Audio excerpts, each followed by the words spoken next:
All right, everyone. I'm a little bit late. I made it. Hope everyone's doing good. Hope everyone's doing well. I gotta fix my camera here. The camera's not even adjusted. It's Hop Along Tim right here. I gotta do everything. There we go. All right, Hop Along Tim is here. The knee is in the brace. The knee is in the full knee immobilizer. How fun is that for everybody? It's almost like Daniel Jones throwing an out to Kenny G. Will the ball make it there? It was almost a Jake from State Farm moment.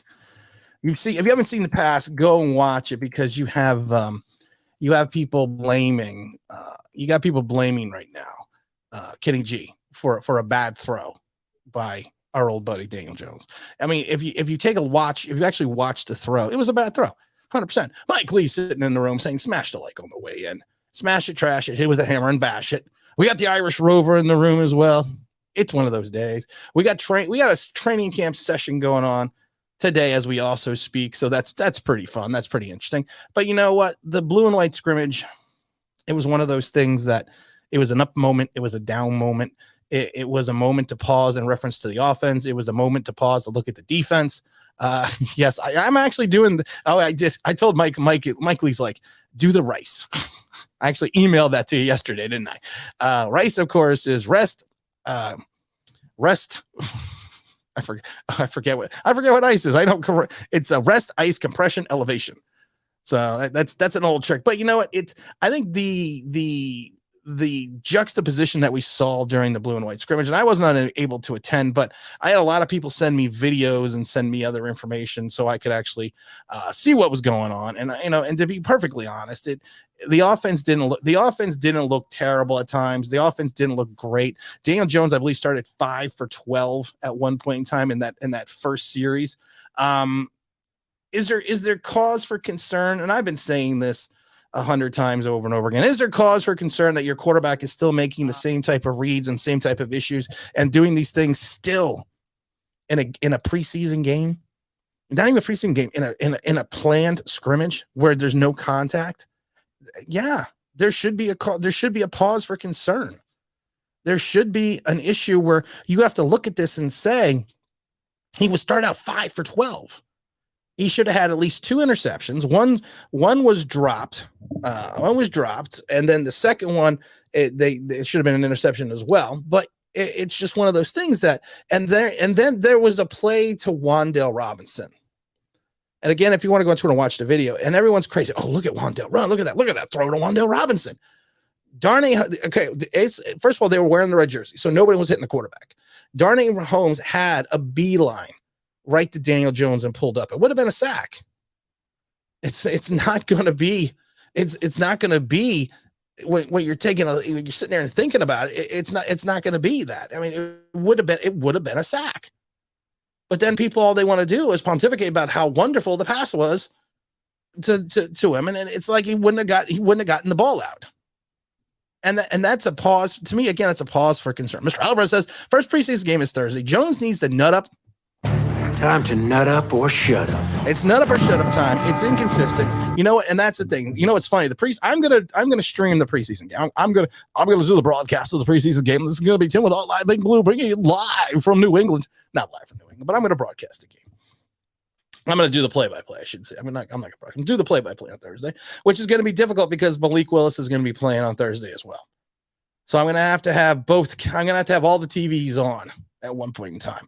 But do you sit there? What does Mr. Alvarez says also? Jones is not good when the pads. Jones is only good when the pads are off. He's too inconsistent on the field. But the only problem is I don't even see him good at times when the pads are off. And I think there is a unilateral issue that we're starting to see with Daniel Jones. I'm sorry, guys. My knee was like I said, I fell. And my knee is all screwed up. And I actually got what I like to refer to as the Forrest Gump brace on. You know where Forrest Gump is running? And, and he's got the brace on, and Jenny's got, run, Forrest, run! That's the brace I got on right now. So I gotta get my knee ready for the 40-yard pass challenge. But there's got to be a universal concern within Giant Camp.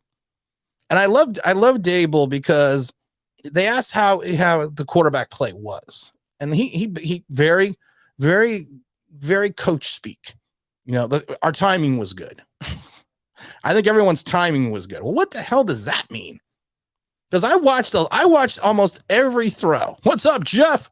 Big Jeff in his house. I watched almost every throw because, like I said, I was lucky enough to have people send me feeds to the game because I couldn't go. 5 for 12 in that first series was terrible. And that pass to Kenny G, they're trying to blame the route running on Kenny G. And Dable came out and was addressing the poor conditioning. And that's why that Kenny G didn't run that route properly. It was a bad throw. Even if he ran the route right, it was a bad throw. Can we just say it? Or are we going to just have to sit here ad nauseum and protect this kid he's in his fourth year? I'm not sitting there going, we got to go get Jimmy G. I'm not sitting there telling you that right now. I am not pontificating about that. I'm not bringing that up. I'm not saying anything, but I am going to say this. First excuse, it's only minicamp. Second excuse, it's only mandatory minicamp. Third excuse, well, it's only the first couple practices in minicamp. Fourth excuse, well, it's only the first day in the pads. Fifth excuse, well, it's only a scrimmage. When do we stop hitting the excuse button? And we need an excuse button. I'm going to write that down. We need an excuse button. When I'm going to send that to man, email myself that one. When do we stop making these excuses? And when do we start looking at the totality of the picture? Here, I'm going to write this down. Excuse button. When do we look at the totality of the situation? When does this happen? Don't eat the fruit. Had nothing to do with sangria when I fell. Had nothing to do with sangria. Nothing to do with sangria at all. I actually posted on Twitter, I had to go to Home Depot. You got to nut up or shut up. I had to go to Home Depot, man. So, and I took my son with me. So I have a picture of me in the cart wearing sunglasses with a big bag of charcoal in the front. Because listen, this isn't going to stop me from anything. It's swollen. It hurts, but I'm not going to stop. It's had nothing to do with the fruit. What are we, Irish Horses? I agree with Bad Dog on this point. The issue with Jones is the issue for Jones, and those that do not know, I'll be on the Bad Dog show on Tuesday. I don't know what time. He hasn't given me a time yet, but I'll be on the Bad Dog channel Tuesday. So make sure you stop by, say hello. But it's the processing. It's the ability to process what he sees on the field. I knew somebody, actually I still know.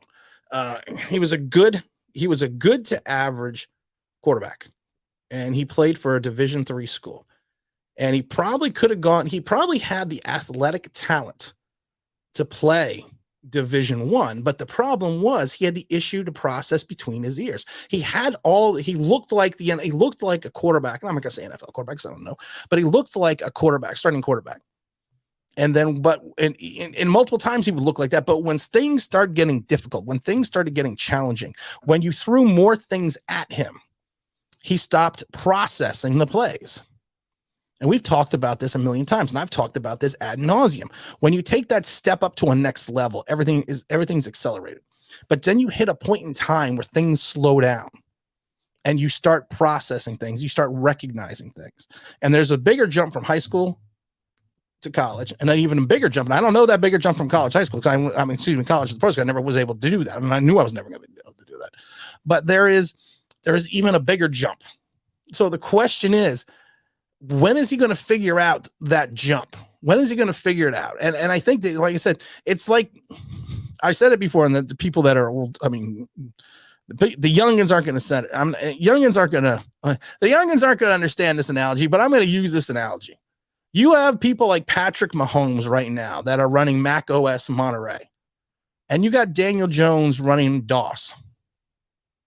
And I think that's the best way to sum it up from him right now. And like I said, you hope he processes the plays faster, because I hope that he gets smarter. I hope he figures things out, but it's getting less and less likely as we get deeper. And the problem is you're going to get so deep at one point in time that you are not going to be able to get out of the situation that you're in with him this season, unless you go to Tyrod right away. Mr. Robert says, blame never falls on Daniel. That's why I can't stand his fans and by his extension. I don't hate him as a person, just as a player. I don't hate him as a player because I think, again, he fits the mold of an NFL quarterback. He fits the mold. I don't think his arm is as strong as people like to think it is. I don't think his deep ball is as pretty, because if you watch the film, it's really not. But the thing is, you have to think about it from the beginning that it's just one of those things that he's got to figure out everything else. And he's not figuring that out still. And we're going into year 4. What is this? Rick Ahai, Wallow, and DeCasa. What's up, Rick? Rick is in the Casa. He's at the Casa Day Online, Big Blue. What's going on, Rick? Mr. Albert says, careful, Tim. Some fans might call you a Daniel Jones hater. Another 6-hour show on Bad Dog. I'm just reading ahead. I don't care if they call me a hater. You know that, Mr. Alvarez. You know I don't give a shit. I don't care. Let them call me whatever they want to call me. I'm going to still sit out here and point out the facts. And when Daniel Jones has a great game, and like he did, and I know a lot of people think that he did not have a good game in New Orleans, but you throw for 400 yards in the NFL. You're taking what the defense is giving you. You had a really good game. You can't say that. His first game in Tampa, you can't say he didn't have a good game. He's had a couple good games sprinkled in here and there. The last game is rookie year in Washington, but we haven't seen any consistency. And I've said this before. Daniel Jones has one good game. Okay. He has 2. All right. He has 3. Then you're starting to pique my interest. He has 4. Then, you know what? I may start, moving the needle a little bit. Do you have 5 or 6 in a row, good games in a row? Then I'm going to sit there and start addressing the fact that maybe you are becoming an NFL quarterback.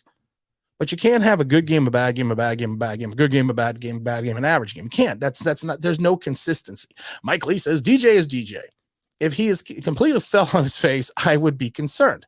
This is the lost season, so anything over 5 wins is bonus, said in the beginning. Timex Sinclair, actually, my friend had a Timex Sinclair. Timex Sinclair computer was like this big. Timex used to make watch. I don't know what this is, but the computer was like this big. And this little tiny keyboard, and you had to go like this. That's, boy, Mike, I thought I was old. Timex Sinclair. And I've said this before, Mike, it's a lost season. Enjoy the season. I went out and got season tickets because of the fact that, to me, there's no expectation on the season. Anything over 5 wins is gravy. It's a fun, and it's good. And I've said this before, as long as the team progresses and has a foundational building block, it'll be a fun season. We could lose 35-17, but as long as we're playing, as long as we're seeing progressions, as long as Kayvon Thibodeau is getting some sacks, as long as maybe Azeez Ojulari is coming back out and being the guy we think he is, maybe Quincy Roche plays well, maybe Leonard Williams plays well, maybe Dory Jackson steps it up. When we reach that, that's what's going to be fun. And that's why I went and got season tickets. That'll be fun. That'll be interesting. What does Zach have to say? I feel like the fan base wants to revive the good moments without remembering the bad. But the problem is, Zach, and I think you've said it wisely, how many good moments were there actually? How many can we think of? 3 games his rookie season? 1 or 2 games his second year? 1 game his third year? There's not that many good moments. I think there's more. I think I said this before. I think, and I talked about this with James Williams. It's an age thing, and I'm not saying, I'm not being ageist in reference to people being younger, but when your point of reference is 2-time Super Bowl champion Eli Manning, when you draft a quarterback, that's what you think you're going to get. Not understanding that sometimes you get Sam Darnold, sometimes you get Rick Meyer, sometimes you get Kelly Stauffer, sometimes you get Dan McGuire. Sometimes you get Tony Rice. Sometimes you get Tony Sacca. You don't always just get what you get. It happens. Sometimes you get Ken Graham. Sometimes you get Dave Brown. So that's what we have to figure out. Mike Lee says he will figure it out when selling insurance. Listen, I know he got a new haircut. I don't think it looks much better. While New York says another 6-hour show with the Bad Dog. Those that don't know, well, I'll be on Bad Dog show on Tuesday. And those that have never watched Bad Dog and I do a show, we always jokingly say it's going to be an hour. It's going to be an hour and a half. It's going to be 2 hours. It's going to be 3 hours. It's going to be 4 hours. And the next thing you know, we're like 3 hours. We're like 3 hours in. So there's just a lot to talk about. Mike Lee. And we only do a show like once every 5-6 months. So, I mean, that's what makes it better. My knee brace came off. I'm adjusting it right now so I can actually bend my knee when I sit here. Mike Lee says, hold on, I got to adjust my brace. I got to adjust my brace so I can move the thing. Yeah. I got to, like the bionic man here. It is if you are wearing either rose-colored glasses or Pro Football Focus glasses. That's a good way to put it too. Pro Football Focus, I don't know. And like I said, I'm not bashing the kid. I don't want people to think we're bashing the kid. I'm just saying, if you watch the film, if you go through the tape, if you look through it as you should as a fan, and I'm not saying don't be unconcerned. Oh, there we go. I had to move my knee brace. Literally, it's like the Forrest Gump brace. Chris Collinsworth is making a ton of money off of people that don't know anything, and that to me is bad. But we're not gonna say, yo, Emmanuel's in the house. What's up, Emmanuel? Everything's good. Everything's good besides the fact I hurt my knee. I got a huge ass brace on, but we'll live. We'll live. Like I'm going on the IR. Never. Mr. Big L is doing it. L. Tim, what's up? Was it FanFest? I was like, they will give DJ 8 games. Tyrod to take over. We need a processor upgrade. We do. We got to get out of the Timex Sinclair. We got to get out of running DOS 2.0. He needs to figure it out. Don't forget, hit that like when you hit the chat. He needs to figure it out quickly. He needs to figure it out rapidly, because I love it, because someone was on the stream last week and they were like, well, he's going to thrive, in the Dable Kafka system. And I so eloquently point out, if he had problems with what people are referring to as a simple system with our old buddy Jason Garrett, how is he going to fit into a more complex system? How is that going to work? How is he going to get better at a more complex system? Because at FanFest and people that were there, Al, you could tell us there was no motion. They barely used any motion offense. It was everyone said it was a very simple, vanilla offense that he could not execute. When you start to gain 5 for 12, there's an issue. There's a problem. There's something very wrong here. There's a problem. And like I said, I'm not going to get overly concerned until we see what happens on Thursday. And then I'm going to start getting concerned. Mr. Albert says, if Quincy Roche is injured, or did he just play bad? I'm wondering, because supposedly an insider said right now he isn't in the starting rotation. He must just not be playing well enough right now. Because he's not injured. I don't see anything about him being injured. I haven't seen. We lost a 5th rounder offensive lineman during that game to an ACL tear. I know a lot of people. It's almost like when Corey Coleman got hurt. Corey Coleman got hurt a couple of years ago. Everyone said it was a lost season. We lost Corey Coleman. Oh, we were just bad. And you're relying on a 5th round offensive tackle to come in and be a starter, or be a huge portion or a huge piece of your team. Now, it's bad that he got hurt, because, like I said, anyone gets hurt, that's horrific. That's terrible. But if you're relying on this kid to be a large part of your offensive line, and he's a 5th round draft point, I don't think anything happened to Quincy. Let me take a look here. Zach, you should be Googling this. Let's see what happened here. We got nothing saying that Quincy's hurt. Quincy's trying to say no stranger to find for uphill. Evidently, he's fighting for reps. I don't know why. 6th round draft choice, but I don't see anything on the sphere that he's got any type of injuries. Emmanuel says OGQB starter week 5. Listen, I'm going to tell you this right now. If we're hit, and I'm a big Tyrod Taylor fan. I think everybody knows that. I've dubbed him the OGQB, but I'm going to tell you right now, if we're relying on Tyrod Taylor to be the guy to come in and save us, it's not filling me with confidence. I need some coffee here, guys. Mr. OGR Sports says, I'm here listening, but driving. Well, be careful, OGR. OGR is going to be with us at the big game. At the 40-yard challenge. I may be dropping the 40-yard pass, just slinging it with my upper body, because I don't know how well my knee is going to be. But I might just sling it with my upper body. I'm just sling it with my arm, my big arm. Oh, no worries here. Zach says, once DJ gets Windows 98, we're all good. Oh, my God. Chris says, I love the reference to the Timex Sinclair. It was my first computer. Another old guy. Chris is another old guy knowing the Timex Sinclair. Oh, I used to love it because it was a little black box like this big with the white keys. And it was just the white keys, and it just went up on the box. And that was it. That's why you computed. It literally could fit on your wrist and be a watch if you had a really big wrist. Welcome to the chat, Chris. Mike Lee says, perhaps DJ should master Madden on expert mode first. It's one of these things, guys. I mean, it's literally one of these things. We should pull up the Twitter here, because we got training camp going on today. I don't think they're probably going to be doing much besides a walkthrough, because of the fact that of everything that happened since they just had They just had the game yesterday, the 2 days ago. They had yesterday off, so they might have a full load today. That's what she said. But I don't know. We have to let's just see what's if anything's exciting is going on here in Giant Training Camp. The law of Giant Training Camp. Let's see if we got any live Twitter updates. Whoa, that's not good. Andrew Thomas is limping after an 11-on-level run period, was on the ground with Thibodeau after one block and nearly had Leonard Williams roll over him in another. He's up and around now watching the second team, but something to closely watch. Oh, that's interesting. Kenny G no longer has his individual buddy, Kadarius Toney, off on the sideline during individuals. Tony is standing on the sideline during special teams for the first time in camp. Kadarius Toney entered into the punt rotation. That's interesting.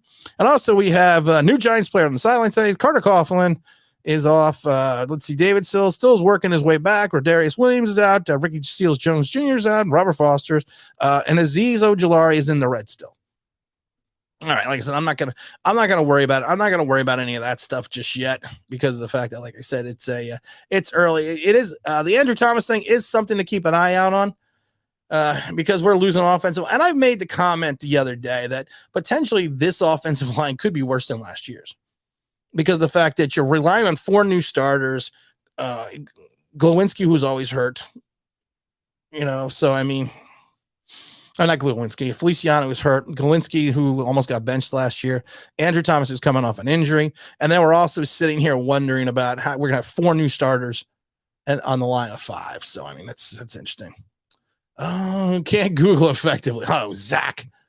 Quincy's fine. Quincy was playing with the 2s. Okay, yeah, he's fine. Quincy's fine right now. Mark from Barbados says, top of the morning to you, Tim. This coffee's for you, my friend.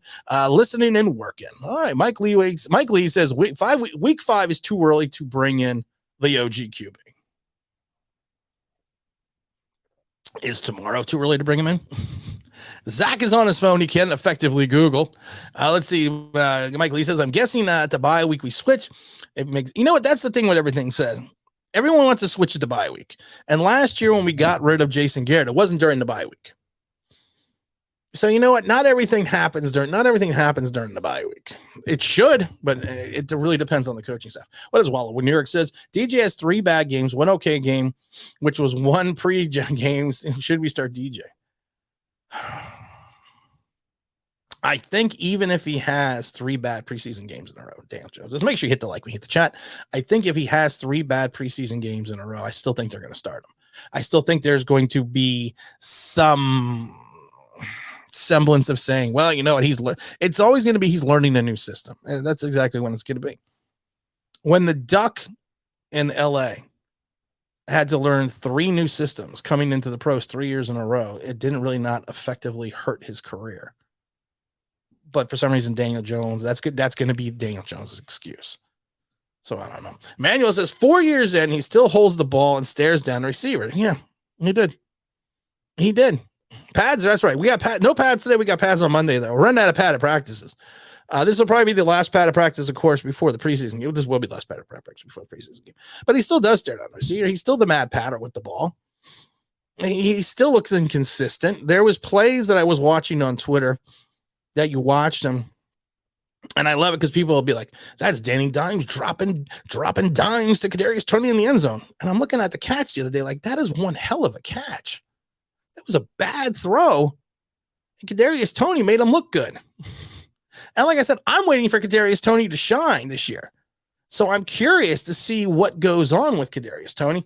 But let's give credit where credit is due. When you have a ball that is thrown far enough outside of the end zone on the sideline and your receiver grabs it and tippy toes into the end zone, that's not a good throw. That's a great catch. And like I said, let's give credit where credit is due to Kadarius Toney. Please give the kids some credit. Give the kids some props. Let's just not talk about Danny dropping dimes. He dropped a penny, and Kadarius Toney turns it into a quarter. Or actually turns it into 6. Mike Lee says no pads today, but pads tomorrow. Yeah, I would have taken it easy today. I'm hearing the excuses already, Tim. Injury. What injury? Just go out and just gut it out, lol. Look at me. I got an injury. I got my knee is all fucked up. I mean, seriously, it's like swollen like 3 times the size. I'll take a picture and put it on Twitter. But you know what? You got to do what you got to do. I didn't stop everything I had to do. But there's just a difference between being hurt at home and being hurt in the NFL. Irish Road, what's going on, my friend? I really think that Dable will live and die with Daniel Jones this season. If and when Jones gets hurt, we'll see the backup. I don't think he's going to live and die with Daniel Jones. I really don't, because of the fact that he is not Daniel Jones's head coach. He is not the one that drafted Daniel Jones. He was not in the organization when Daniel Jones got drafted. So I don't think he's going to live and die with the kid. I think what's going to happen is I think he's going to find a reason or a rationale to get out from underneath him, put in Tyrod Taylor. And then I'm going to tell you this. If you bench Daniel Jones and then you play Tyrod Taylor and Tyrod Taylor plays bad, that's going to be the greatest thing in the world for Daniel Jones because of the fact that everyone loves the backup. And I think the people that are not Daniel Jones fans will all of a sudden kind of sway over to that camp for a little bit. Will Wink move Kayvon Aziz around, or will they be right and left linebackers? I think he's going to move them around. I think he's going to be. I think they're going to play like more in the Matt Judon role over in Baltimore. So I think they will move him around. But I think the majority of the time that we're going to find out that he is going to be. Thank you, my love. My love bought me breakfast. I think ketchup. I'm just joking, honey. That's Mrs. Loving Online Big Blue taking care of me as I'm hurt. But I think they're probably going to play maybe 80% of the snaps. I would say, if not a little, I would say 80% of the snaps in the outside linebacker positions. But honestly, we really need them we really need their hands in the dirt. Mr. Roberts says there is no cohesiveness on the offensive lines either last season. This year they try to run and bring it back, even though they suck. It's going to be interesting. The offensive line is going to be interesting. Like I said, I am concerned the offensive line is not going to be better than last year. That it might potentially be worse. And if you are counting on Shane Lemieux to come in and be your starting right guard, Shane Lemieux is a good to okay run blocker. He can't pass block. He still can't. And you're going to rely on him on the interior of that line against Feliciano, who at any point in time could go down on an injury, or at any point in time is sitting there. Thank you, my dear. At any point in time is sitting there who has only had 300 career snaps at center. You mean suffer from heat exhaustion? What's up, Anthony? Anthony, how's the weather? Trade. How did I know this? How did I know for Anthony? I saw Anthony right away. And Anthony every time is always a Charles Cross reference. Always. Mr. I am the Malik Willis, leader of the Malik Willis fan club. Anthony is the leader of the Charles Cross fan club. Trade idea. Charles Cross for Evan Neal and a second round pick. Who wins? The Giants lose, because I think Evan Neal is going to be fine. For all those people that are living and dying right now with every snap with Evan Neal, you got to stop, because you've given Daniel Jones carte blanche for 3 seasons now, and Evan Neal is struggling a little bit at camp against speed rushers, which is rightfully so. It's going to happen when you are a rookie. But we're already, you have some people in the fan base, and I'm not saying you, Anthony, but there's some people in the fan base that already want to move on from him. It's like, you got to be kidding me. Why, dear Lord? Why do you want to move on from this kid when he hasn't even stepped on the field to play a game yet? I think that's what we need to look. I'm also just checking the Giants Twitter sphere, seeing if anything else is going on here. I don't see anything else. I don't see anything else coming through right now. We do have to keep that situation. I love this. Someone reposted something on Twitter, and it's me doing the shopping cart. And he says, when I got to take my Daniel Jones victory lap despite my injury. I didn't see that. Thank you, Jake Lockley. That was pretty funny. I appreciate that, Jake. Let's see, but I'm not seeing anything else right now happening that much on the Twitter sphere yet. So let's see. Michael Lee says, are you going to give him more opportunities to succeed to fail in order to call him to not call the DJ hater? That's a good question. I think this organization is looking for an excuse to get out from under Daniel Jones. I really do. And I've said it before. I think there was I didn't think initially there was any legs or rumor. I mean, any legs to the Jimmy Garoppolo situation until I talked to my friend, like I said, who actually has someone that knows someone, or actually he doesn't have someone. He does know someone directly who works with Jimmy G's agent. And he told me 2 weeks ago that they had already reached out and contacted the Giants directly. The agent did. for Jimmy Garoppolo. So I didn't think there was any legs. I'm trying to figure out how to eat my breakfast at the same time here and talk. Breakfast with Online Big Blue. But I like I said, I think they're just going to look for a way to get out of this situation. And his poor play is going to help them at times potentially move on and move forward. We're going to check that. We're going to do 15 minutes. We're going to check the Twitter sphere. Make sure there's nothing else going on with Giant camp. But Andrew Thomas is limping around right now. He was on after 11 on 11, was on the ground with Thibodeau, and Leonard Williams nearly rolled up on the back of him. Looks like it's an ankle. We're not getting any other information yet. We'll have to see. All depends on health. No, Evan Neal is gonna be fine. All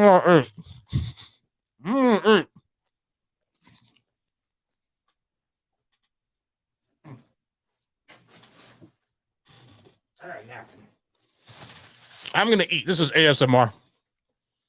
I keep thinking of the old Sid and Croft TV show from Saturdays, Land of the Lost, when you had Chaka. Well, not the dinosaurs. Chaka need food. Tim need food. That was big. I'll have to say. Want to throw Wandale should not happen. Thank you. We did that. Yeah, we talked about that, Big O. Wandale Robinson. We talked about that right off the bat. Everything was in love with that play to Wandale Robinson. Darnay Holmes was right up Daniel Jones's ass. He was right in front of him. He's wearing the red jersey. You didn't hit him. It should not even have been a play. Should have been blown dead. There's a couple plays. Mike Lee says, hello, Mrs. Online Big Blue. But it's pimp name. Slickback said, Tim, I know it's just scrimmage, but this is starting to remind me of the beginning of 2020 when the start of the season, the offense looked horrible. It reminds me of when the Giants scrimmaged against the Cleveland Browns before the preseason game. And Daniel Jones went up against the first teamers at Cleveland, and he looked horrid. He looked terrible. And then people started making excuses for him when that happened. And it's kind of reminding me of that now. So yes, pimp names like back. It's kind of reminding me of that the same way. Excuse me. It's good. What's up, Mrs. Online Big Blue? Pimp also says, I hope people realize the O-line is going to take some time to gel. Offensive lines very rarely go from horrible to great overnight. The interior line especially is great. That's my thing. I'm very excited to see what Evan Neal can do. I'm not overly thrilled with Feliciano, who's already hurt. I'm not overly filled with Glowinski. I'm not overly enthused about if it's Shane Lemieux starting at right guard. And I worry about the health of Andrew Thomas. I think Andrew Thomas could be a Pro Bowler this year. But it's going to take some time and consistency to play together because, like I said before, if you go back to the Giants 86 unit, the Giants 86 unit had Bart Oates, who was a phenomenal center, came over from the USFL and the Philadelphia Baltimore Stars. You had William Roberts. You had Chris Godfrey, you had Carl Nelson, you had Brad Benson, you had Bill Ard. These aren't names in the Annals of Giants of history outside of Bart Oates, but they played well together. They were referred to as the Suburbanites. They played well together, and they built the symbiotic relationship from the '85 season. After everything that happened in that Chicago with the whiff pump with Sean Landeta, but they built consistency together. And that takes time. Emmanuel says, smash that like button. Please do smash that like button. Let's see. Mr. L says, Tibbs had me excited this season on all the positive notes. And when disease comes back, this is going to be a silver line this year. I think, Tibbs has looked good. You got to give Kayvon Thibodeau credit. He's looked and played well. And he's looked and played extremely well. I'm going to eat some egg. I'm going to go off camera. He's looked and played extremely well. He's got an explosive first step. You got to give him that. But you also got to remember, he's going up against a rookie as well, Evan Neal.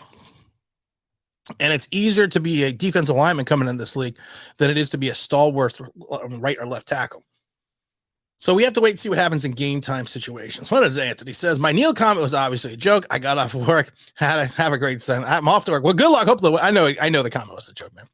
I know, Anthony. I know it's a joke. Hope the weather's well. If you don't know Anthony, he's a weatherman. I forget where. I forget the station. I'll have to post that so you guys can go watch him. Seti says, is Jimmy G a fit for this offense? No. Jimmy G is not a fit for this offense. He's not a fit at all. And I gotta move my leg. I'm the Tin Man here.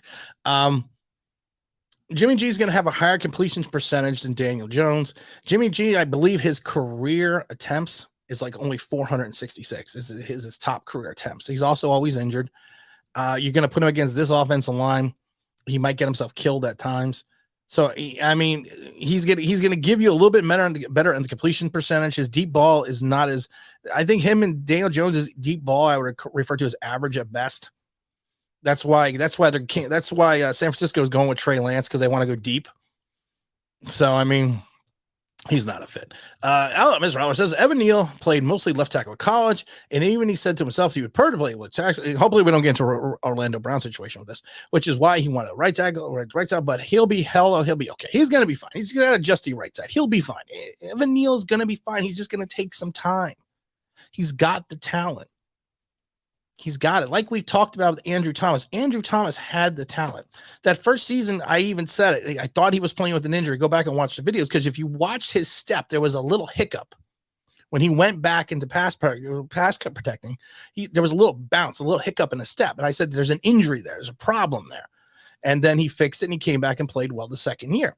And I said, I'm going to say the same thing with Evan Neal. I don't think there's an injury. It's just you have to give the kid some chance.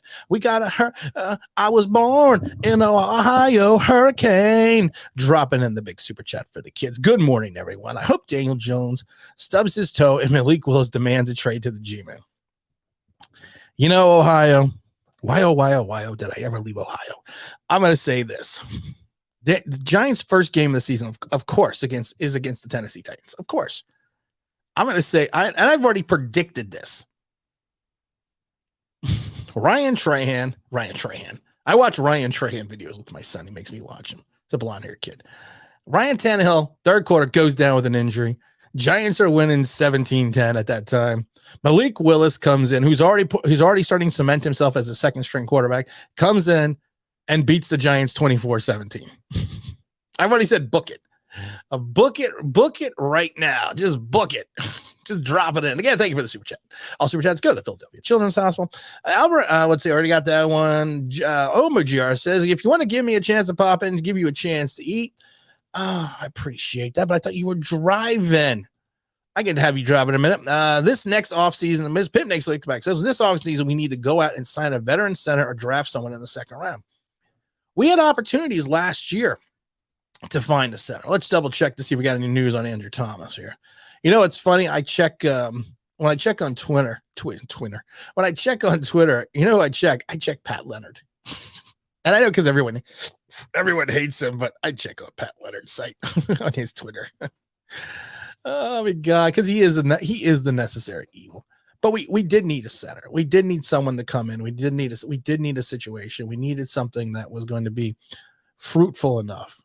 But we just haven't had that opportunity. And Billy Price, Billy Price was so good, he's not even here. What is Mike Lee's? Nick Gates is still. I'm going to drop in the invite if anyone else wants to jump in a minute, because I'm going to drop in the link here. Oh, GR, there, you don't have to put in a super chat, my friend, but we appreciate it, because all super chats go to the Philadelphia Children's Hospital. Big OGR, drop it in the super chat. I was already cut and pasting the link.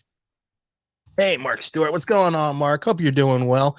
Mark Stewart, of course, to those that do not know, is a big time supporter of the channel. I like to say he's a big time supporter of the channel, because he's always in there dropping knowledge, knows his sports, knows it well. We got Seti saying Nick Gates is rehab. Nick Gates has still come back in multitudes of times and said that his leg itself has had 7 different surgeries, and we still haven't had the opportunity to figure out exactly what's going on in reference to how that's going. And we got OGR dropping.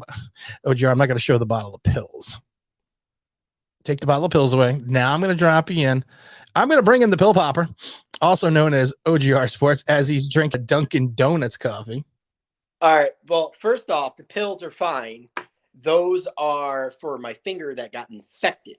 If you want to hear that story, I got a chance. I got plenty of a story to tell. Listen, I don't need to hear about an infected finger story. I'm going off camera a second.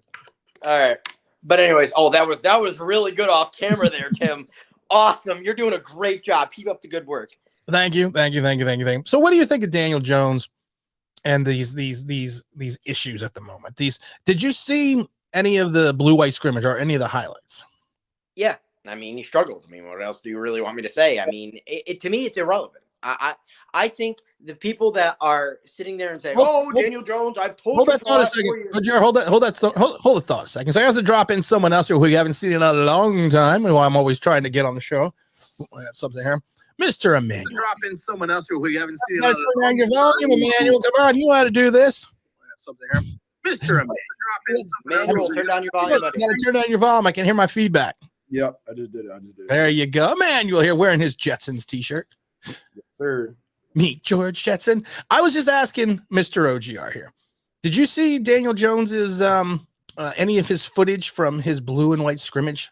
I was there. Oh, you were there. Yeah, I DM'd you about it. You were emailing me too. Yes. And I do want to thank you.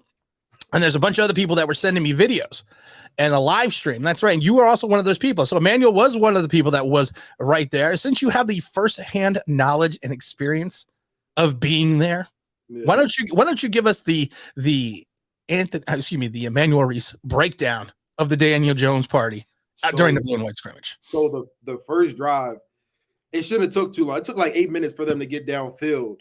Or was it the second? It might have been the second one because the first one was Wandell. Yeah. So the second drive, it took him forever to get downfield. Daniel Jones looked horrid. Had what's it say? Saquon was in the backfield, flat, wide open. Rushers coming. He just takes off. It's like, okay. So then the crowd cheers because I think it was like a read option, right? Or it was a pass, and he just ran like 45 yards down the field. But I was like, in reality, he would have got hit by now. So many people would have been sacked or hit. Get touched. So of course he's going to continue to keep running. So it was just like he couldn't push the ball down the field. It was this one out route that he tried to throw to Kenny Galladay that just looked so terrible. We were talking about that. OJR, did you see the out route to Kenny? That's where he basically threw it. I mean, like 4 yards away from and out of bounds. And people said it was the conditioning on Kenny G's problem. No, I didn't. I love that part. That's one play I heard about but didn't get a chance to see. It's all over Twitter. It's horrid. I mean, and they're blaming Kenny on that one. Yes. Well, I'm actually taking the advice that you should be taking, Tim. What's that? Stay off of Twitter. I can't, man. I can't. I'm addicted. Right, I'm Twitter addicted right now. But I'll tell you right now, I'm not bothered either way. You're not bothered. I'm gonna say I'm bothered. I'm not, because nobody at this point, Tim, and I'm not calling you a Daniel Jones hater. You're just a realist.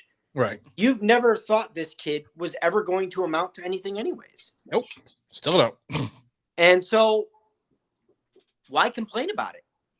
You're complaining. I mean, besides the people that agree with you 100%, it's irrelevant. I've already made the assumption that we are drafting a quarterback in next year's draft. Right. So I if he plays great, awesome. We get more wins. If he plays bad, okay. Then we get more losses, and then we're a higher draft pick. It doesn't matter to me. It really doesn't. I mean, do you want to know why I need? Do you want to know why I need to complain about it? Because you're Tim. Because it would be a very boring show. No, it wouldn't. Because there's other things. Wouldn't be anything to talk about. It really does. Honestly, it doesn't bother me at all. I wish him the best of luck, and I hope he proves me wrong. But it doesn't. Hopefully he's selling some insurance. Hopefully he's in the gold club for the top salesman in insurance. But Emmanuel, Daniel Jones started 5 for 12. Yeah. In the game, in the scrimmage. I mean, what was the difference between? And I'm curious about this. I know Tyrod Taylor was 8 for 13. I believe he was playing on the was he on the blue side or the white side? I think he was on the white. He was on the white. The white side. What? Now everyone said they ran a very vanilla offense, that they didn't use motion. That was a very simple offense. What was the differences, or were there any differences between Tyrod Taylor and the way Daniel Jones played? Oh, it was night and day. It was literally night and day. It took, like I said, 8 minutes for Daniel Jones to get down the field. That's a long time. Tyrod started at the 1, and like he had this certain swag about him when he came on the field, and he was like, I don't know, like if the play calling changed, but he was just flicking it. Like it was like down the field, more down the field passes. As for Daniel Jones, was more intermediate underneath passes. They were excited when it was 3rd and 13 and they ran a screen, and Saquon took up the field. But some of those incompletions that Tyrod Taylor had were because of drops. Right. He was hitting Colin Johnson. Colin Johnson was dropping the I ball. heard there was a simpatico relationship between him and Colin Johnson. I heard there was a connection there. It was a love connection. We didn't know, like, who's this guy's from Texas. We didn't even know that Colin Johnson could do this. Well, Colin Johnson was on the team last year. Yeah, but like he made Colin Johnson relevant, so to speak. Not because we didn't have receivers, but actually because he could, do his job. But it was really night and day compared to Daniel Jones. Daniel Jones, again, like I said in the chat, he's looking red striping, as you like to call it, at his one receiver, holding the ball. There was a couple of times in the end zone where he should have taken off, and he didn't. He just threw the ball away after like 5 seconds. So it was like it was crazy. It was a lot of sacks that could have happened, but he couldn't get touched. Right. Well, I was going to say I heard that as well. Also, I heard Davis Webb did not look horrid. You would think that the order of the starting lineup was very out of whack because it would look like Tyrod Taylor is the one, not knowing the Giants. Tyrod Taylor would be the one. Right. Davis Webb is the backup. He even had sweat. He had a red visor on. He was just this cool guy. Then you had Daniel Jones, so it really looked like Daniel Jones was the third string. You wouldn't know that he's our starting quarterback. And I said before, where I was sitting, they were chanting, "Put Tyrod in the game." Every time Daniel stepped on the field, like it was really bad. Really? Yes. Really? Do you actually think that Davis Webb may get a chance this year? He might. It depends if Tyrod gets injured, but I don't think Tyrod would get injured. I don't think Tyrod would either, but I mean, Davis Webb's never actually gotten a fair shake in the NFL. That is true. And he's had plenty of time to sit behind and learn. He knows Dable's system because he was in Buffalo last year, if I wasn't mistaken. Yeah. So, I mean, I'd be curious. I mean, he has a strong arm. That's the one thing we know about Davis. So I'd be curious. I mean, obviously, if they're not – I mean, he'd never have a shot in Buffalo anyways. And with the Giants, he was completely irrelevant because I don't think McAdoo even liked him at all. So no. Yeah, I don't even think he got a shot. Well, Davis Webb is his career stats are 2 rushes for -2 yards. He went into victory formation for 1 game in Buffalo, and he was active for 7 last year. So he went in, but he would play. He did mop up in victory formation for 1 game. I don't, and I think the thing about Davis Webb is everyone in the NFL says the same thing. Very smart kid, very intelligent kid, is a gym guy, is a practice guy, but he just doesn't have the physical attributes to be an NFL starter. And to OGR's point, you're not going to get that shot with Josh Allen sitting there. You're not going to get it. It's just not going to happen. And I think that's interesting. And I think to Emmanuel's point, like I said, I saw stats or I saw some highlights of Davis Webb, and I was like, this kid doesn't look terrible. Yeah, he had a touchdown if Keelan Dawes caught it. So, and I believe there was a drop. I believe there was also a 45-yard pass from Tyrod Taylor to Colin Johnson that got called back on a penalty. Yep. If I'm not mistaken. So, being in the stands, first of all, being in the stands itself, you were mentioning that people were discussing or saying bringing Daniel Jones.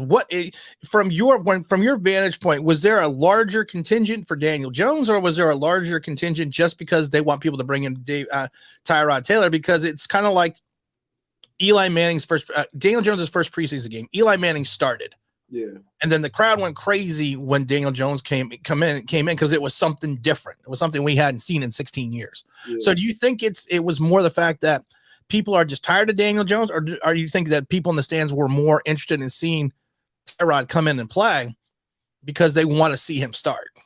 I think it was a bit of both. I was on the 50. Like when we went in, it was like, just go sit anywhere you want. You know, there's certain seats, but I went to the closest on the 50, and like it was a consensus of both. Like, it was electrifying to see a new face in there that they know can actually throw the ball. And like, I don't know what, like, again, the play calling was totally different from when Daniel was out.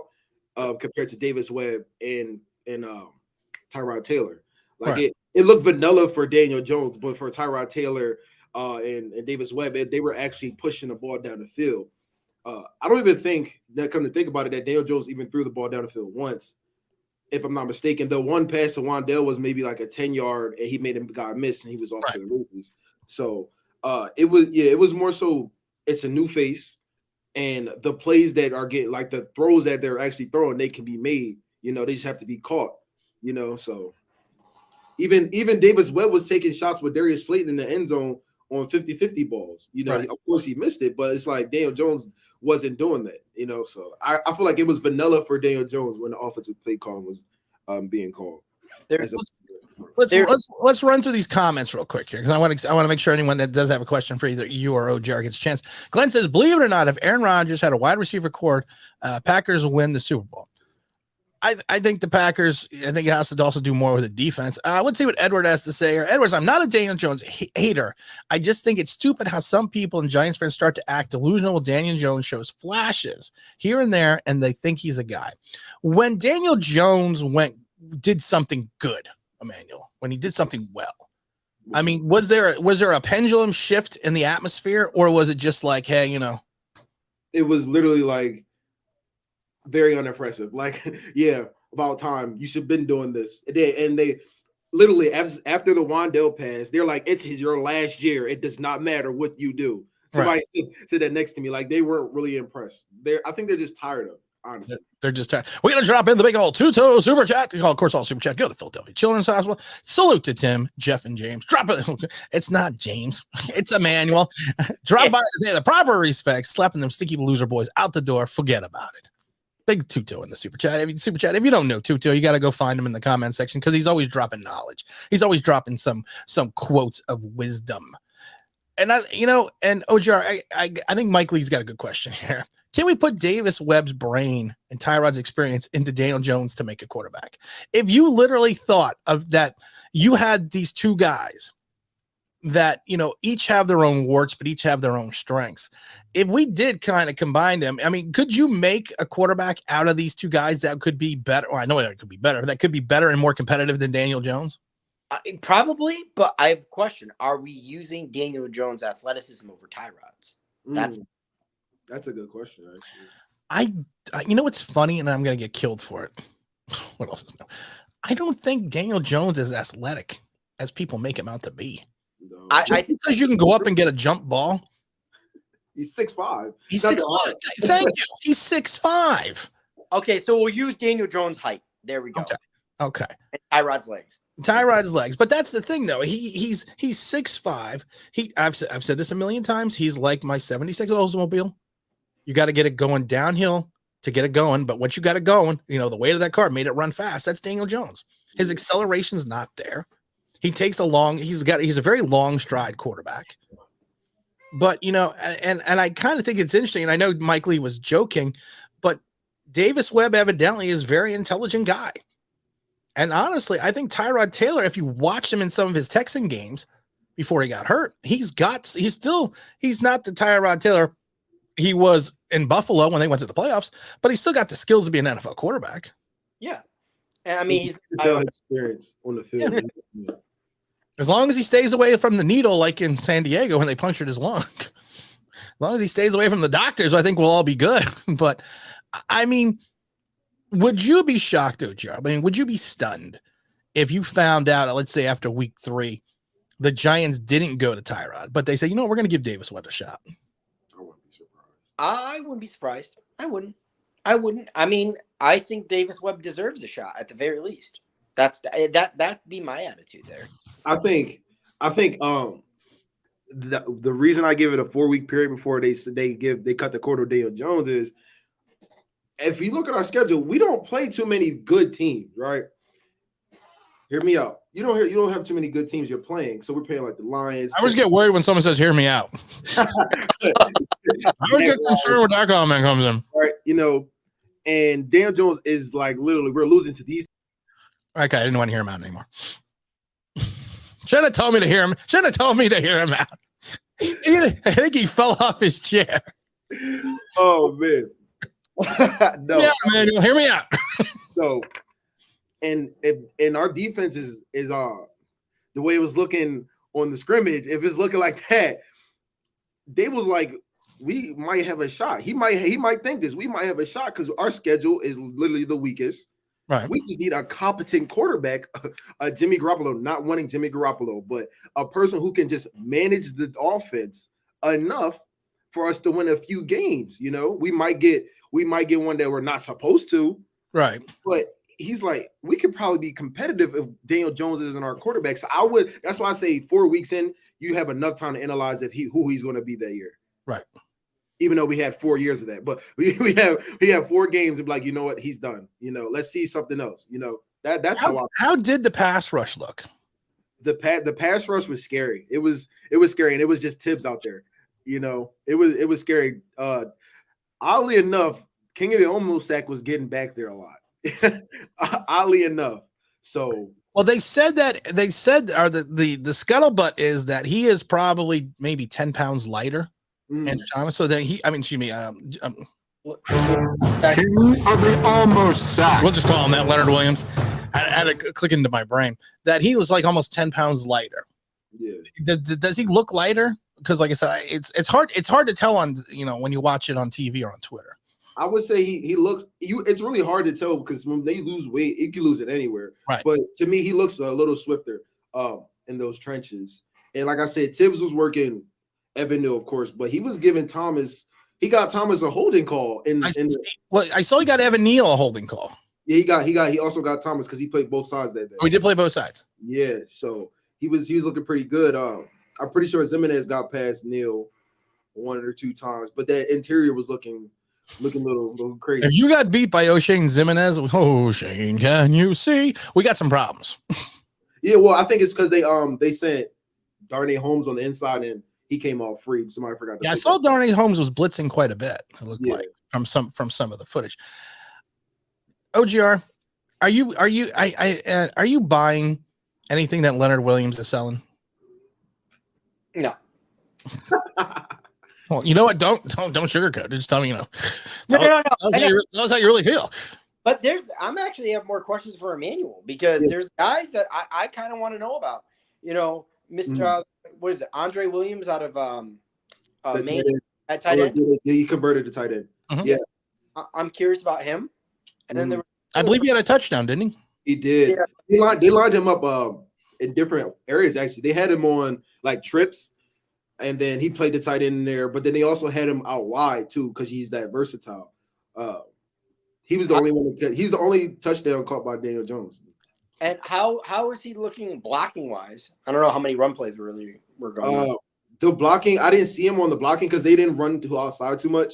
When he did get in, it was more so inside zones, shotgun runs away from him though. It wasn't like towards him, so I didn't really see anything from blocking wise. Yeah, because our tight end room is Bellinger back. That's the one thing. He was suited up. I don't remember seeing him, but he didn't play. He was suited up though. All right, I did see that. His way back. Yeah. Because I'm really curious about this tight end room. That's my biggest curiosity. Because my biggest goal as watching this team as a season is I need stuff I can hang my hat on. Are you beginning to see like things that you're like, hey, this is a good building block for the future?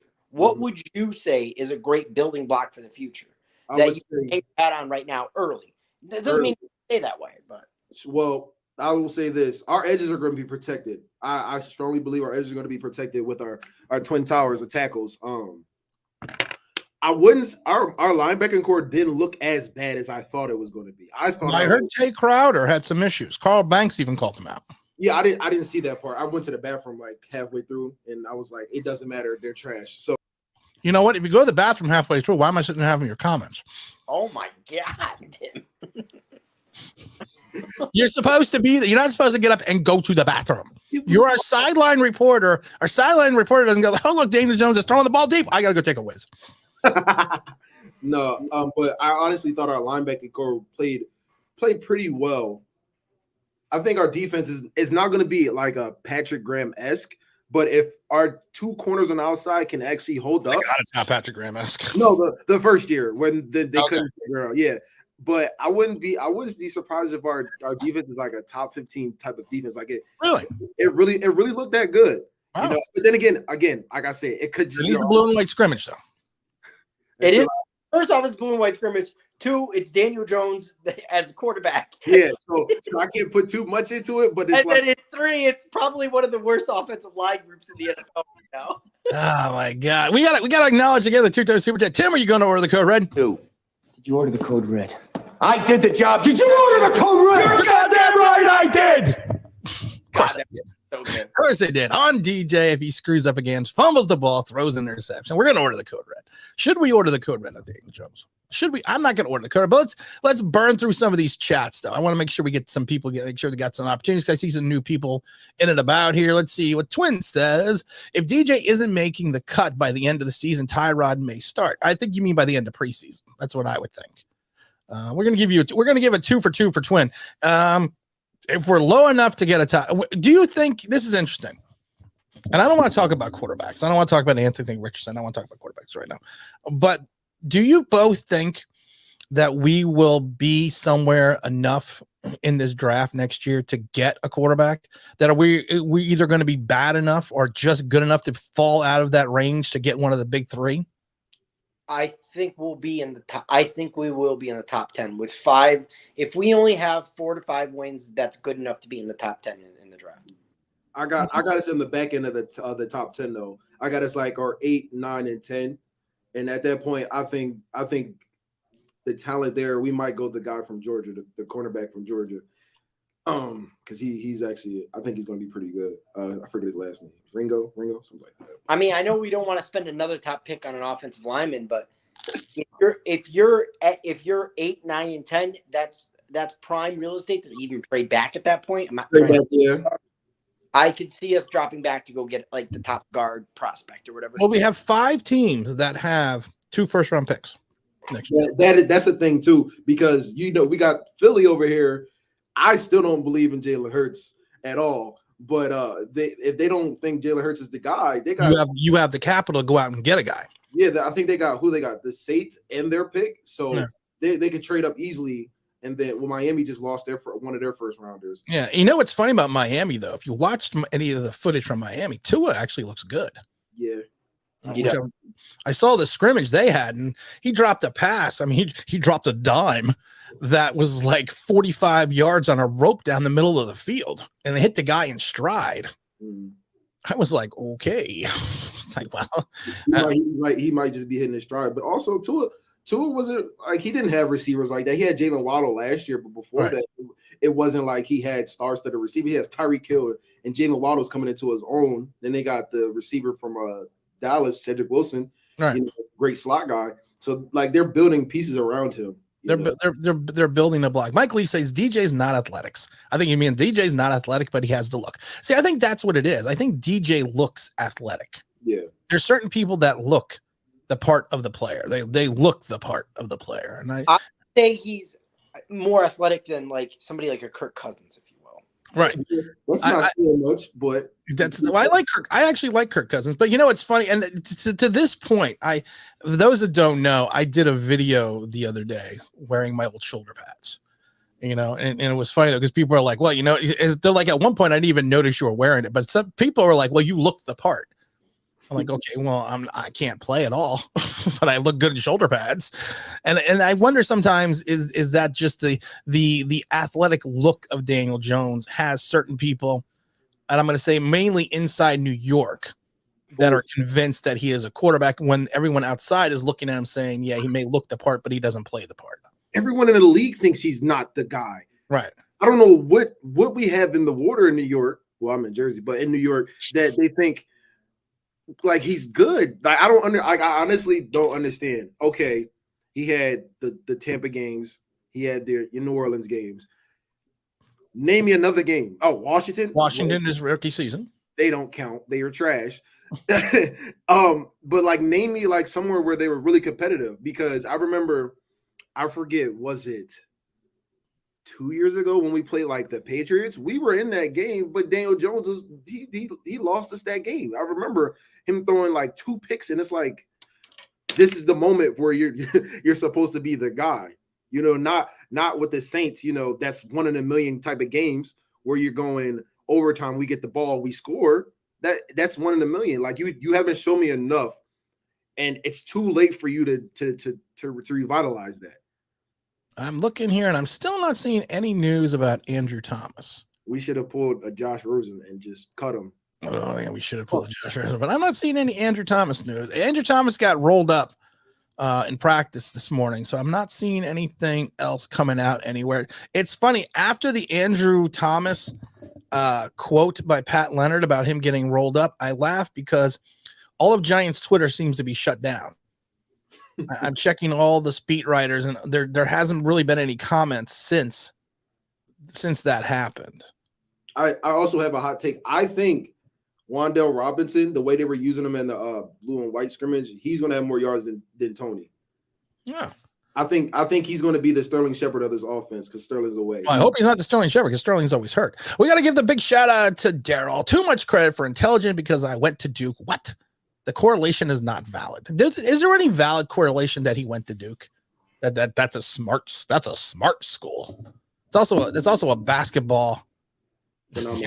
Yeah, it's also a basketball mecca where people, where they just churn out players. So it would really matter what he majored in. Like, what was his major? Like, was it actually like insurance? Like, was it finance? Insurance? Yes, it was property management insurance. Oh yeah, definitely. Yeah, at that point, then yes, but better not say like sociology or something. I hate when people major in sociology. Psychology. He actually was Dead Sea Scrolls. Daniel Jones Duke degree. I'm gonna Google this because I don't know where Zach is. I'll put my money in history. Let's see. Degree in economics. Okay. Yeah. All right. So hopefully he's saving that. Hopefully he's saving that money. He's working for like a private equity fund. He really could. He looks the part. Let's be nice to Daniel Jones. Captain Matumbo. Oh, I'm sorry, it's Admiral Matumbo. Who won the ticket? We haven't given away the tickets yet because I moved the stream off of Friday because I forgot about the blue and white scrimmage. So we're gonna figure it out. I may give away the ticket. I'm gonna broadcast. I'm gonna do the play-by-play of the Giants preseason game on Thursday. So I might give it away then. I don't know. I might shock people. You got to be there. You got to be there to make it happen. Tyrone's in the house. He says DJ is very athletic. You can see it. Problem is he's a basketball athletic. So was Antonio Gates. But of course he was a tight end. Maybe Daniel Jones should be a tight end. We will give him serious buckets. He's not football athletic. There's a huge difference. I actually believe in that. I believe some skill sets transition from sports, but then I also believe that certain skill sets don't. I mean, and I'm gonna start with OGR on this one. Do you think that's the case that he's athletic but not football athletic? I mean, that can be said of really any athlete in the NFL. Really, like are you? No, because I think Blake Martinez is football athletic. I wouldn't put him on the basketball court. I think Andrew Thomas is football athletic. There's like me coaching football now is giving me a better understanding of watching these kids, the ones that have more quick twitch, because football's all about start stop. Right. Can you accelerate fast? Can you stop fast? And even in the quarterback, can you process? Can you not process? How quickly can you process? So for me, with him being a long strider, I see him being more of like a long distance runner, which wouldn't necessarily correlate into football very well. That's the way I look at Daniel Jones, as a long distance runner. Even in basketball, though, you got to think though. It's a lot to process. Like, you get the ball, you gotta make sure you know where you're going or run the play. Yeah. Not looking down the whole post the whole time trying to throw it. I love the fact that Daniel Jones is a long distance runner. A long distance runner. I think that is going to be one of my favorite comments, that Daniel Jones is a long distance runner. Wait, he is cornhole athletic. That puts it perfectly. I finally looked that up. I finally saw the video of that. Daryl says the only good thing ever to come out of Duke was Calvin Hill's son. Okay. Okay. Apparently he doesn't watch Duke basketball. I was about to say, what about Duke basketball? Edward Jones says, what you guys are talking about now is what I meant in my last comment. Oh, I'm sorry, Edward. What are you talking about? Hold on, let me go back. What did he say? Let me go back and find Edward's comment. Oh, I got to get to Tony too here. I got a Tony comment. I got a Chris comment. I got Edward, put your comment back in so I know what it is. I got to get to Chris and I got to get to Tony because I didn't get to Tony yet. Chris says, barring injury, I think Daniel Jones will finish out the season and then be a free agent. Off to Cleveland he will go. Why Cleveland? I think they're thinking maybe that Deshaun Watson flames out, but I don't think that's going to happen unless he goes to jail because they owe him like $9,468,000 in Cleveland. And the contract goes on the books next year. I could see Daniel Jones being with the Bears. I don't know why. I was going to say Seattle. Someone said to me the Steelers. A reclamation project for Mike Tomlin. I don't like that one. I think that would be more Pete Carroll. I see Daniel Jones being a solid backup, and I don't know if the Bears really have a solid backup, so that's why I said the Bears. I think. I see him at Prudential.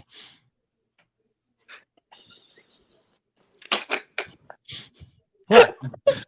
What? What? Working? Is he going to be working in Boston in the Prudential building? It's funny. I see him at Prudential and them saying, he's not athletic enough to be an insurance salesman. I can see him working for MetLife. For MetLife. Yeah. Tony says this season is about FO, seeing the type of players that we're building, including Jones. I'd rather go 0-17 and 6-11 than have a true franchise quarterback without giving up future picks. I agree. I think this season I said this before, and you usually do not get this in the NFL ever. This is a gimme season. This is a wash for Dave Lynch. You don't expect anything. Anything that happens is gravy, but you kind of in the back of your mind are like, if we go 0-17, is that really that bad? Not really. Just set us up. Yeah. Of course, I like to see what we got, but problem is I don't like the 2 top quarterbacks in next year's draft. I don't. Well, I don't like the quarterbacks either yet. Well, I can't say I don't like the quarterbacks yet because I don't know what they are yet. Because we haven't even played. We haven't taken a college snap yet. I need to get a little deeper into college before we start worrying about college. Yeah, okay. So we go. Tyrone says Miller is Ingram minus the drops. He had several great catches throughout camp, and he's learning to block. That's the big tight end. All right. Well, I'm interested to see. I mean, I root for guys out of. I guess I'm like the underdog story. I like to see guys from small schools make it in the NFL that wouldn't normally get a shot. So I'm curious to see because we're desperate at tight end, kind of really, because we really don't know what our tight end position is going to be. I got to read some of these because some of these comments are just killer right now. Sometimes I read these comments and I'm like, oh my God. And someone told me you should just do a show where you read comments. I'm like, evidently you don't watch this show because all I do is comment. I gotta read some of these. No news is great, or they're amputating his leg as we speak. That is in reference to Andrew Thomas. Chris says DJ Major, cornhole player. Major. Mike Lee says DJ majored in underwater fire prevention and basket weaving minor. Todd sits there and drops his knowledge saying he's learning how to run a Ponzi scheme. Daryl says economics is a slow moving topic, doesn't require quick thinking. Ooh, that one hurts a little bit. That does hurt a lot. That one hurts a little bit. Tyrone says hit the damn like button. People hit the damn like. Please hit the damn like button. Irish Rover says I see DJ going to Wall Street. Let's see what Twin has to say here. This is a good question. Do you guys think Barkley gets a contract if he carries the offense, or does he look like he is the second? Like he looks like he's in at least his second year in the league. You go first, OGR. OGR, you go first on that one. Does if Bark has a big year, does he get a contract? Does he get an extension? Well, not extension. He gets a new contract. It depends what he wants for the contract. He's not going to get Todd Gurley money. That's for sure. And Todd Gurley's playing so well, he hasn't been in the league in 2 years. Exactly. So, I mean, I could see paying. I'd be okay with like a $10, $12 million contract if Barkley shows he's 100% back, and I wouldn't do more than 3 years with the option to get out. And I don't think Barkley's going to stand for something like that. I think Barkley would sign a team-friendly deal, given just all that happened, and then I don't see a big market for him. I'm saying I don't think he's going to get because running backs aren't getting the money they used to get. Yeah. Mike Lee says at MetLife as a waiter or an usher or ticket collector. I guess since that's in Daniel Jones. I just see Daniel Jones, even if he's not part of the Giants, going to MetLife, but instead of having MetLife, they're just going to have Daniel Jones' face. Jones. I like this one. Daniel Jones is athletic. He's just not good. Simple. I mean, like when they say athletic, it's like, okay, he had the run and the catch, but outside of that, like Lamar Jackson is athletic to me. That's athletic. Kyler Murray is athletic. Yeah, but you're talking like supreme athletes right there. Like you're talking about the most athletic quarterbacks in the NFL. If you're going to compare Daniel Jones, Daniel Jones is, not stellar. I used to, when I was young. I think he's an above average, I think he's an above average athlete at the quarterback position. That's what I think he is. I always laugh because when I was younger and I was pretty athletic when I was younger, but I had great reflexes. You could pee, and they used to when I was in a fraternity, they used to take bottles and throw them at me. Like they would just take like Coors Light bottle, or whatever they were drinking that night, and throw it at me, and I would catch it. I mean, I could not be looking. I'd be doing one of these and snag it out of the air. But you know what? That didn't make me any better. It didn't make me any better playing sports. That I could grab a bottle out of the air. Maybe Daniel Jones can grab a bottle out of the air. Maybe he can play cornhole. I don't know. Oh my goodness. Let's see. Let's get a couple more. We got to run through here. Chris says Daniel Jones gives me more of a progressive insurance vibe. I could see him with Flo wearing an apron using the name your price tool. Oh my God. We got to drop in the big super chat from Daryl because all super chat go to the Philadelphia Children's Hospital. I just watched Tim at 1F speed to catch up real time. Cannot recommend. Brained scrambled now. Yeah, I wouldn't recommend me going any. I wouldn't watch me any faster because of the way we go through this channel. Todd has to say, we got an offer that he's going to have a great year. Go out, go nuts, though. You got an offer. He's going to have a great year. Yeah, if Barkley does have a good year, I do think the Giants will give him the money. But like we mentioned before, running backs you can get in the later rounds. Kareem Hunt is just asking for a trade out of Cleveland right now. I was going to. They're trying to trade Josh Jacobs. He was a first round pick. Jacobs is another guy. I mean, it's you can get a running back late. Barkley got his money. I mean, he's 5 years later. I think he's the 8th highest paid running back in the league right now. So it's going to be interesting. And so Manuel's part, maybe he takes a hometown discount, or maybe he just wants to get out of hell in New York and go be a winner again like it was at Penn State. But like, then think about it. What teams are really going to because I know he's going to want to start. Where is he going to go?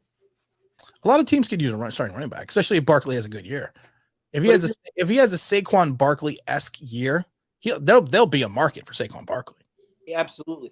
But if you remember, the only good season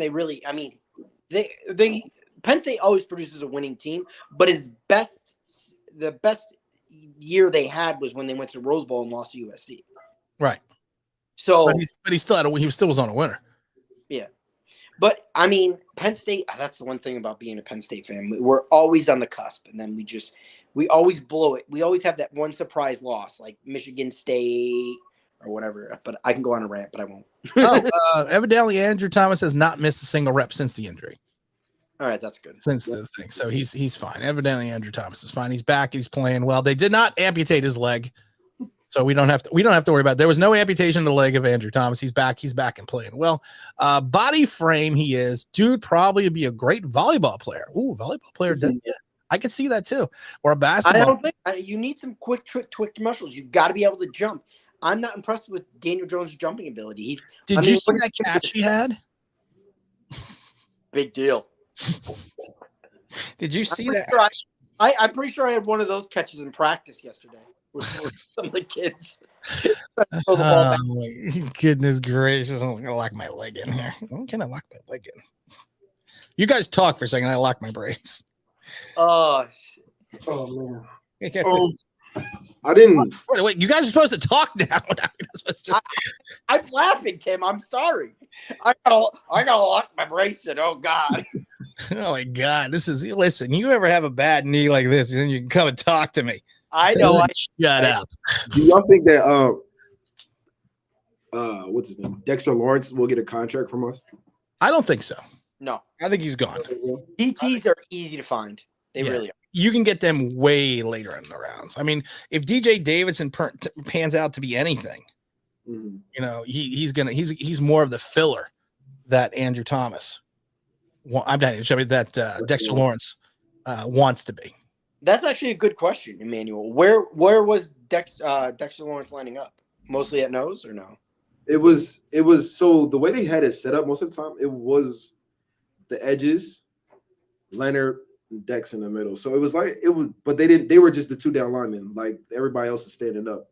Oh, everybody else standing. Who was the other defensive end, or were they not really in a base 3-4? Aziz wasn't playing. He was in a red shirt, so wasn't it? It was Tibbs. Jahad Ward, that's what it was. All right, Jahad Ward was the other. Ward evidently looked good in camp. He looked all right, but I feel like that's just based off being in the system of Wink. Ward is technically only our true defensive end. Defensive 3-4 defensive end. 3-4 defense. Yes, he's our true 3-4 defensive end. So I mean, well, that one's locked now. The other one's not locked. I can't get my knee brace to lock. It's a knee immobilizer, so I need it to lock so I keep my legs straight.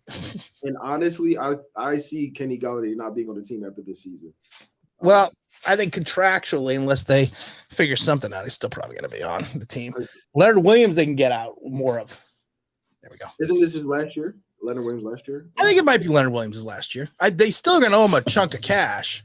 Yeah. But I think depending on how he plays, I think this probably will be his last season. But I didn't see too much of a Kenny Galladay passing or getting past him. It was more so like a lot of intermediate to Wandell. I think he tried to throw to Tony and it was almost a pick. And a lot of dump offs to Saquon, which is almost a pick. So this is almost a pick. All right, guys, we're gonna burn through some of these because I actually got to stand up for a little bit. So we're gonna end the stream a little bit early today. I want to make sure we get everything. Waldo says DJ is the center in basketball playing quarterback. Jeff says, slap the like button like two-toe slaps Eagle fans. Please do. But you know, we knew what you were saying. You have to back that. Todd says, got to mark it because he can run and catch. I think that's a good part about Saquon Barkley. He's got a market for him. mm-hmm. So there's not going to not be a market. Captain Admiral Matumbo wants to know, does Quincy Roche take the X-Man spot? Take O'Shane Zimmer's spot.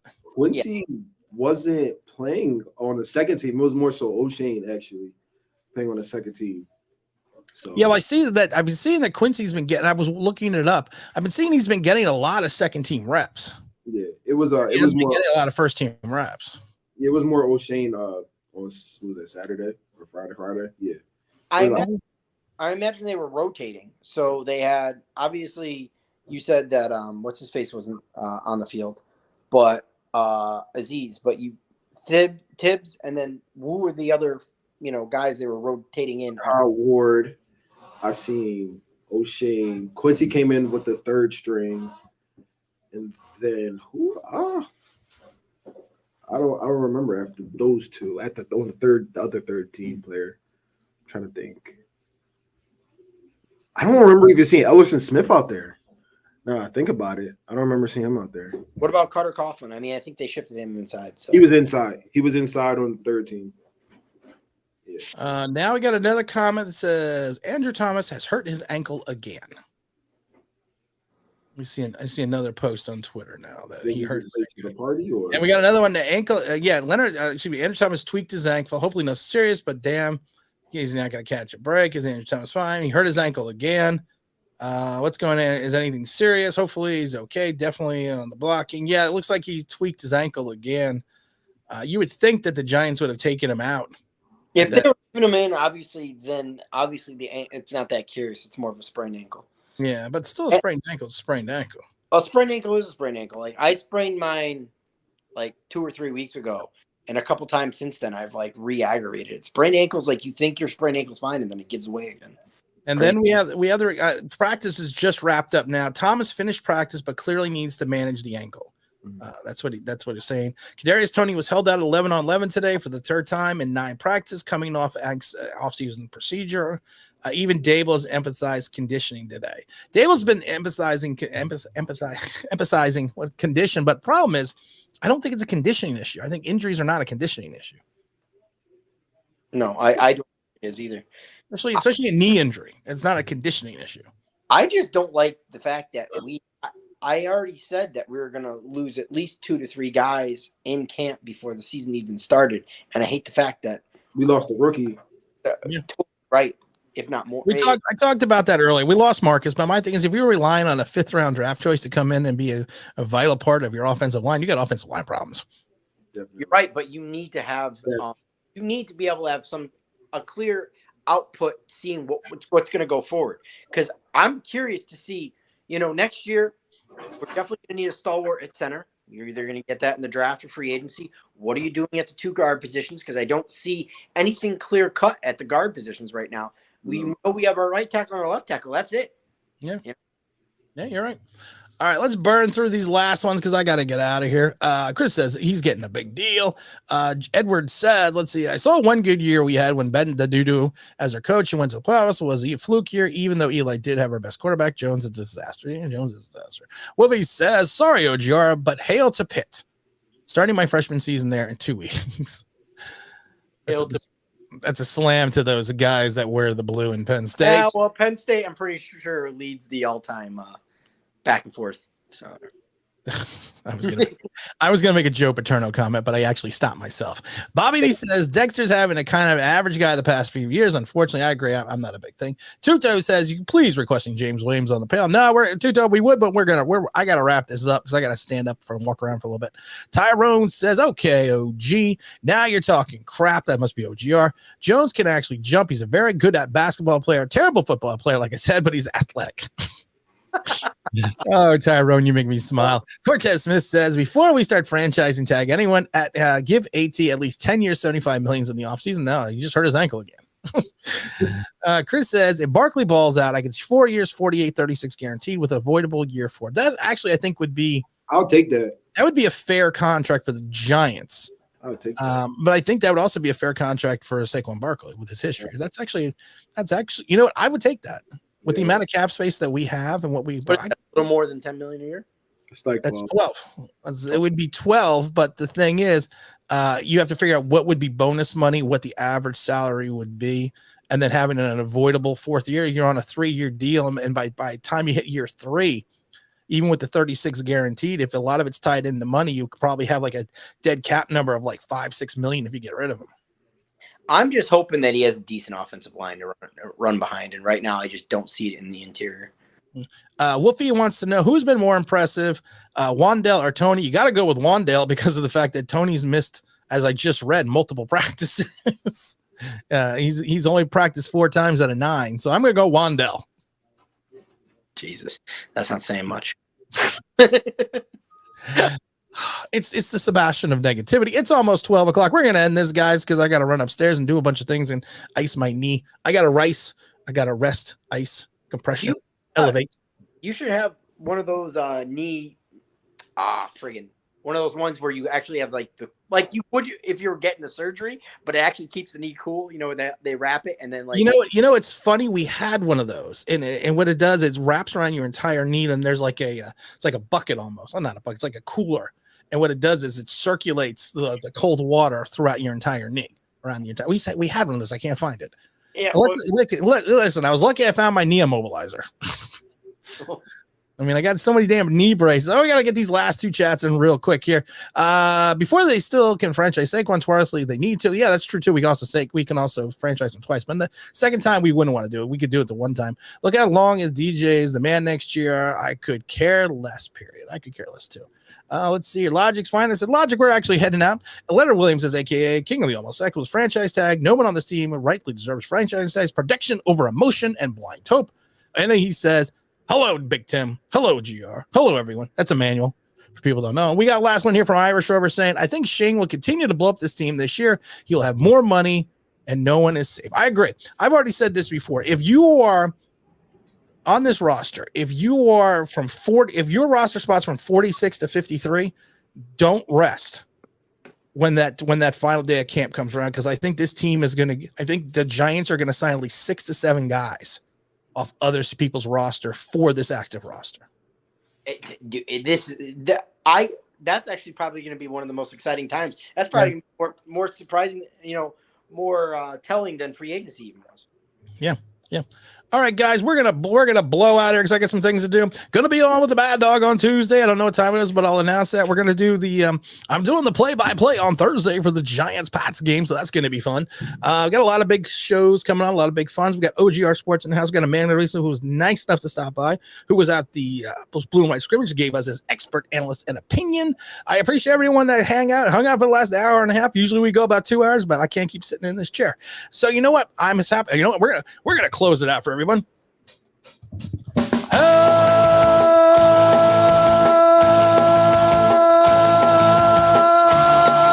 everyone. This is Tim Line, Big Blue, bringing you the best in New York Giants sports talk and entertainment, and we're out of here.